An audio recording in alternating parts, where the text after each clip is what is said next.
This time around, I'm going to be talking about the book Extreme Ownership by Jocko Willink and Leif Babin. Now, I know I've done an audio thing on it before, but it was 30 minutes, it was rambly, and this time around, I'll be as concise as possible. So, let's get right into it. Leadership requires belief in the mission and unyielding perseverance to achieve victory. Never give up. Relax, look around, make a call. Prioritize and execute. Cover and move. One man holds the enemy down, the other moves. You switch swap. Know as much about what you're doing as possible. Establish procedural rules for your men. I'll get more in detail about what I just talked about later in the review, so don't worry if I went through it really quick. Without a team, a group of people who are after the same goals, there can be no leadership. The measure of a leader is team success or failure. Period. Humility to admit mistakes and to develop plans to overcome them is essential for a leader. The best leaders are 100% about the mission and how to accomplish it. Leadership is the most important factor on a battlefield. Not just the main leader, but all leaders down the line. A leader needs critical decision-making and quick and effective communication. Winning the war within. You are responsible for any action of your team, good or bad. Share the credit for the good and accept full responsibility for the bad. You, the leader, are responsible for everything. Some of the things you're responsible for: explaining the mission, setting the tactics, securing resources, persuading people to follow your plan if needed, destroying team weakness, training and motivating underperformers, and if they don't improve, cutting them. When placed in difficult training challenges, it was the leader's attitude that determined which teams won or lost. The loser teams blamed everyone but themselves. Winning teams had leaders that owned everything. When a leader blames everyone but himself, his followers do the same thing, and there's no improvement. When a leader takes responsibility, his followers do the same thing, and everyone improves. If a team fails, make a list of what you will do differently in the future. In SEAL training, they tried swapping out all the leaders of the best teams with the leaders of the worst. The formerly losing teams won, and the winning teams dropped to mediocre. Leadership is the single greatest factor in team performance. Don't blame your team. If substandard performance goes without consequences, it becomes the new standard. As a leader, you must enforce the standards. Nobody has to be punished. Repeat the task, train your men, until the higher standard is achieved. When it comes to standards, it isn't what you preach, it's what you tolerate. Leaders must embody the ideal beyond the standard. The leader creates a culture of extreme ownership. He brings the team together in focus on achieving the mission. Preparation for casualties plays a critical role in team success. You must have junior leaders ready to take the place of you and the leaders down the line. Leaders must always be seeking improvement. You have to go beyond good enough. Leaders must be brutally honest in assessing weaknesses and coming up with plans to increase the team's effectiveness. The leader must believe that winning is possible, that the team can succeed. The leader must focus on the mission, not their own discomfort. And this gets the team to do the exact same thing by setting the example. Someone with a tortured genius mindset, someone who thinks that they are right and that everyone else is just too stupid to see it, a gamma male, is a huge burden on a team. Get rid of them.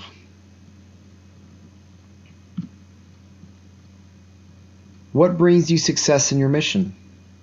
Train your team to be as effective in that as much as possible. As a leader, persuasion, mindset, and social ability are all A+ skills you will need. And that's a note from me, by the way. That's not from the book. Brotherhood of team is very important. So that means shared experiences and shared goals. Promotes trust. If you have a group of people and these people want different things, you don't have a team. If there are things you have to do that suck, i.e., these were Navy SEALs, so for them it was working with the Iraqis, explain to your team persuasively why you need to do it to complete the mission. So the example, so the Navy SEALs didn't like working with the Iraqis, but Jocko Willink, who wrote the book with Leif Babin, explained to his men that they have to train these Iraqi soldiers so that the U.S. can actually leave. Because if we don't train them, who's going to train them? And it's their country, and if they don't know how to fight, then Al Qaeda is going to take the country back over. So you have to explain the mission. You need to do it persuasively, get people on board. Do not openly express your doubts in aspects of the mission, like working with the dumb fuck Iraqis. Just reframe it so people can accept it and get back to the mission. In order to inspire others to follow the mission, the leader must believe in it fully. You must understand and impart to the men that they are part of something greater than themselves. Troops must understand why what you are doing matters. Your subordinates generally will not come to you if they need clarity on something, because they don't want to look stupid. This means you should explain things very well. That's such a key insight.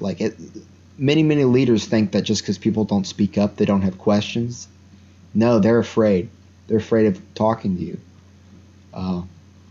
So explain things as clearly as possible and as simply as possible. If you don't understand what you're being asked to do as a leader by higher-ups, ask. And teach your men to do the same thing. Teach them to speak up. Teach them to ask you questions. Now, the goals must always be in alignment from leaders at all levels. This sounds obvious, but in large-scale operations, it can happen more often than you think that the goals get out of whack. Check the ego. Don't talk down to others. Don't be an unnecessary dick.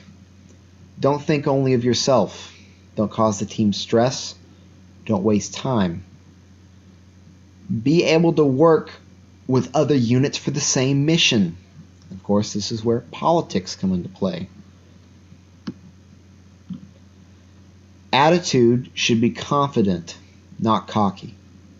People will push the envelope to see what they get away with. Respond by re-explaining the mission and the big picture, and reframing the behavior you want to see in the subordinate as vital.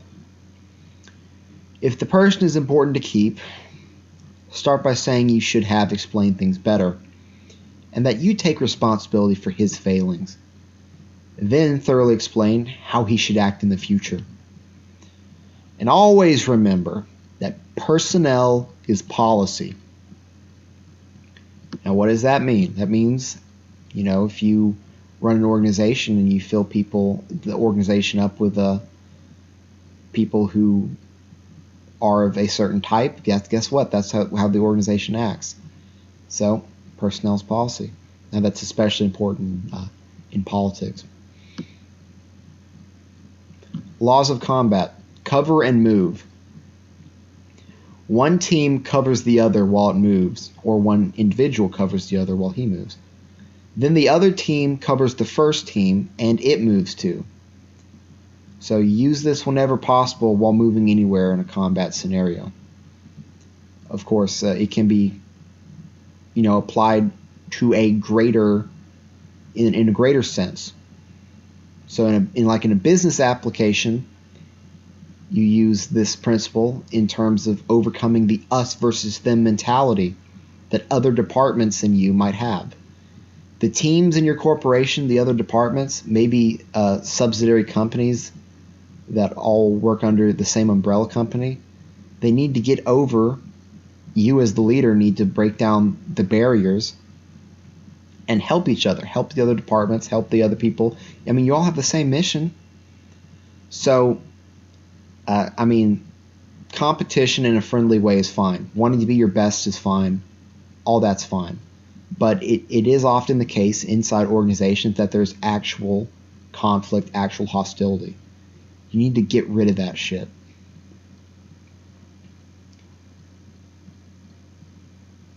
Next is, well, the last thing I'll say about cover and move is that, really simply, you got to work together to win. And you have to think, how can other teams help you win? Don't be afraid to ask for help. Don't be afraid to go to these other people and help them. They help you, and it's just, it's like, you would say it's common sense, but it's really not. Most people get locked into the corporate culture or the culture of whatever organization they're in, and they don't change things to improve. So anyway, there you go. The next rule is simplify. Keep plans and orders as simple as possible to mitigate contingencies. Keep systems as simple as possible. So if you have a company and you have an incentive plan, a complex incentive plan is useless. It doesn't allow for operant conditioning. You want to keep your incentive plan simple enough so that, they do the behavior you want, and then they get a reward. You don't want to have it tracking like 15 different metrics. Nobody knows how the fuck that shit works. Anyway, give simple and clear directions and informational briefings and information during operations. Encourage your men to speak up if they do not understand anything. Here's the next rule is prioritize and execute, which you could think of as a subcomponent of focus. So, you determine the greatest priority for the team and focus the team effort on it immediately.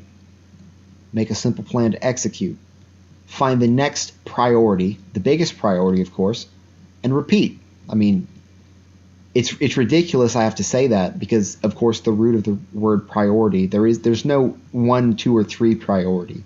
The word means it's a singular thing, the singular priority.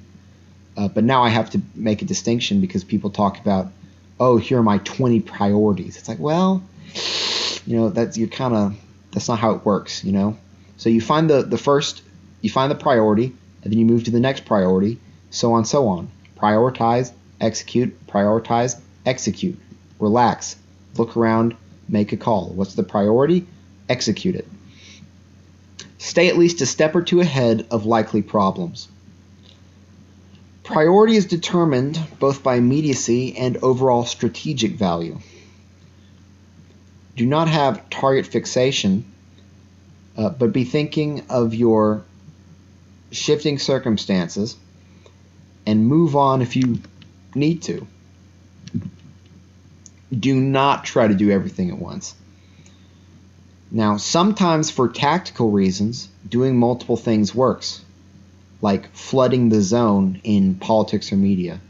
Now, that's basically what Trump did in the 2016 election. He flooded the zone. He went on as many talk shows as possible. He went on as many campaign stops as possible. He put out as much information as possible. He got absolutely as much media coverage as he possibly could, and he flooded the fucking zone. So that is a legit tactic, okay? And it's sort of similar to blitzkrieg. It's similar to the Patton Audacity thing, and it's great. That's energy, momentum, focus in a nutshell. Like when you put that into practice, it's going for it. But generally, you don't want to try to do everything at once, and even when you're flooding the zone, to get the shit you really need done requires focus. And even if you're giving the appearance to your enemies that you don't have focus, that doesn't mean that you don't actually have focus. You see? Circles within circles here. Next, to be clear for all the people who may say, oh, and keep in mind, I'm not going to talk about my politics. I don't really like Trump. It's probably not for the reason that like someone on the left wouldn't like him, but whatever, I don't like him. My politics are weird, so I'm not going to talk about all that. I hate everybody. That's pretty much my politics. I hate everybody. That being said, what's been going on in the Trump White House since he was elected isn't actually flooding the zone. For the most part, it truly is real chaos between rival factions. And I bring this up and go a bit off topic because I go back to what I said earlier in the review. Teams with members working towards different goals don't work at all. Hey, and that is why the White House was in such insane chaos and I guess it still is, but it was really, really bad for the first year. And you as a leader, don't do that shit. Don't have a group of people all working towards their own different narcissistic bullshit goals. You have to have an actual team. Okay, so the next thing is decentralized command. Let your junior leaders make their own decisions and lead their own teams. Make sure they know their jobs and that you have confidence in them. Have your leaders tell you what they're going to do, not ask you what to do. Humans have a hard time leading more than 6 to 10 people. 4 to 5 people is actually the ideal number for a leader to directly supervise. Of course, junior leaders shouldn't be allowed to do whatever. Tell them their limits and teach them to ask you when they need to go beyond that. Senior leaders should give their junior leaders any important information, and the junior leaders should give senior leaders the same. Leaders should absolutely still be near the front line to observe things for themselves, literally and metaphorically. Of course, Patton was absolutely, avid about this. You got to go to the fucking front. You got to get out of the ivory tower. You got to circulate among the troops. You got to go where the action is. If you run a business, you should go where your business actually makes money. You should actually talk to the customers. You should actually do all these things. Get to the front. Remember, simple orders. Otherwise, things can get changed too much going down the leadership chain. Back your men up on their decisions, even if they go bad, as long as what they did made sense and was working towards the mission. You need to you're the leader. They did something that made sense, you need to back them up. So, sustaining victory. Plan. Get data. Talk to experts and anyone who can give you good input. Make a plan.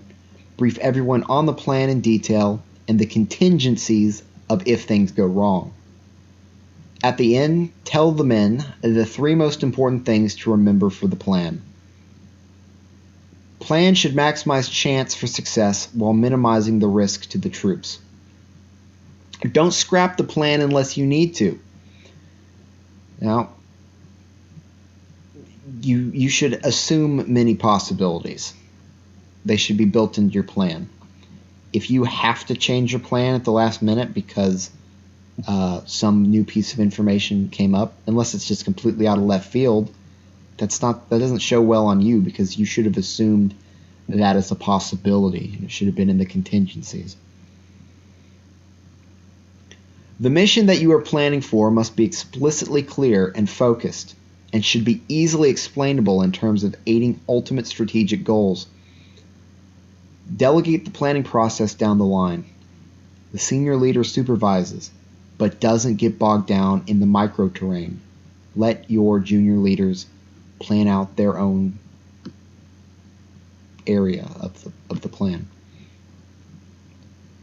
Explain the plan as simply as possible. Encourage questions and discussion about the plan. Debrief the mission. What went right? What went wrong? What needs to be changed in the future? Standardize the planning process, elements to consider, etc., so that your entire organization uses the same methods. The Commander Checklist.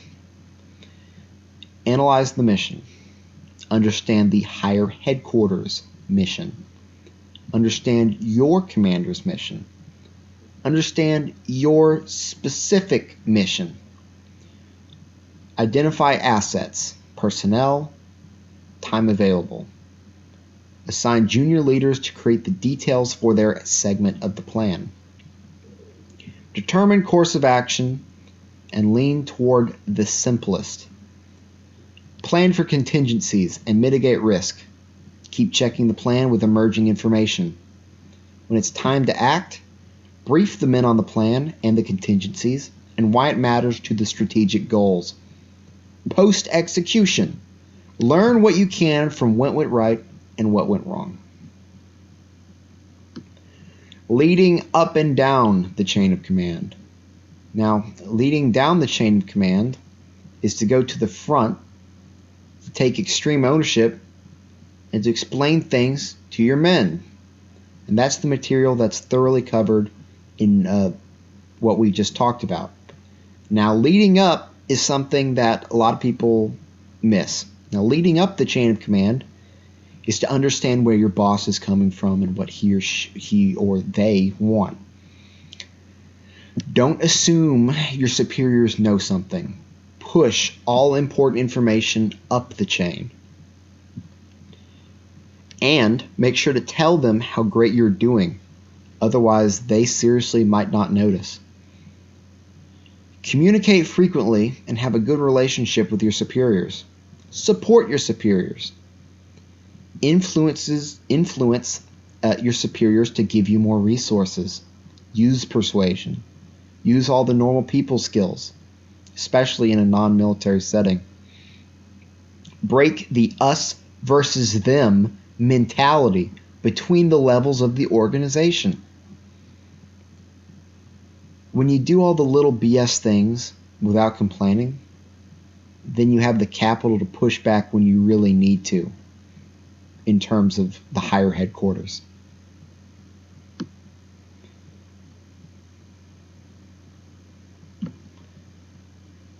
Decisiveness amidst uncertainty.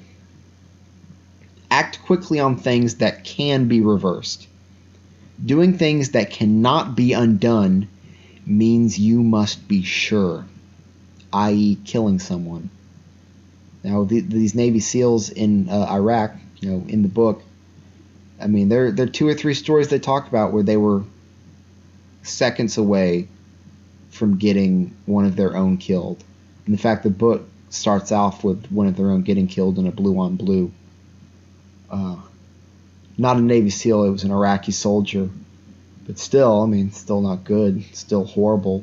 Blue-on-blue is the worst thing that in the world, in the military world, friendly forces killing each other. And so again, if it can be reversed, act quickly. If it's something that can't be undone, you got to be sure. Got to be very sure. Be aggressive. Be proactive. Don't be reactive. You create the situation. Don't just respond to what's happening.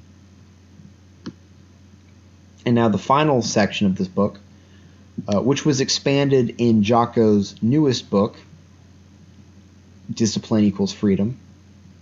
That's the name of this section, Discipline Equals Freedom. Now, the Discipline Equals Freedom book is also fantastic. Jocko and Leif are about to come out with a new book. I think it's called The Dichotomy of Leadership. I will certainly get it and certainly read it, and it'll be fantastic. But anyway, to finish off this review, Discipline Equals Freedom. When your alarm goes off, get out of bed. Start your day off with discipline. Discipline is the difference between being good and being professional. When you have the discipline to do what you need to do, you are rewarded with advancement. Units with more disciplined, standard operating procedures are the most effective. There should be a disciplined procedure to nearly everything your team commonly does. And this actually makes the team more flexible as time and energy is saved. Now, it is possible to go too far. So try out different levels of discipline and see what works in what you are doing. You should also always be trying to improve your standard operating procedures. Throw out the "if it ain't broke, don't fix it" mantra. Discipline should not stop your men from voicing concerns to you or giving ideas. Do not listen to bitching, though. Be calm, not robotic. Your men must know you care about them. Be brave, but not reckless. Always try to limit risk. Be competitive, but not a sore loser. Recognize the contributions of your men. Attend to the details, but do not obsess on them.